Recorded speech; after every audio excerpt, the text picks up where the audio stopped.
ঘটনাটির সূত্রপাত ভারতের নাগপুরে। 17 বছর বয়সে কোচিং ক্লাসে যাওয়ার কথা বলে বাড়ি থেকে বের হন এক তরুণী। এরপর আর বাড়ি ফেরেননি তিনি। পরে সিসিটিভি ফুটেজে দেখা যায় এক যুবকের সঙ্গে তিনি চলে যাচ্ছেন। পুলিশ তাকে উদ্ধার করে মায়ের কাছে ফিরিয়ে দেয়। তবে কিছুদিন পর আবারও বাড়ি ছেড়ে চলে যান সেই তরুণী। এরপর মেয়ের জিম্মা চেয়ে বম্বে হাইকোর্টের দ্বারস্থ হন তার মা। আর সেই মামলার শুনানিতে অত্যন্ত তাৎপর্যপূর্ণ ও ঐতিহাসিক রায় দিয়েছে ভারতের বোম্বে হাইকোর্ট। মামলার শুনানিতে আদালত সরাসরি ওই তরুণীর সঙ্গে কথা বলেন।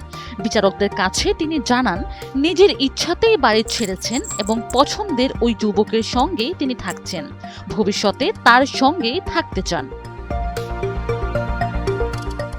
তরুণীর বক্তব্য শোনার পর বোম্বে হাইকোর্টের নাগপুর বেঞ্চ পর্যবেক্ষণ করেন তিনি এখন প্রাপ্তবয়স্ক এবং নিজের জীবন সঙ্গী বেছে নেওয়ার আইনি অধিকার তার রয়েছে। তাই নিজের ইচ্ছায় থাকা একজন প্রাপ্তবয়স্ক নারীকে জোর করে পরিবারের কাছে ফিরে দেওয়ার কোনো সুযোগ নেই।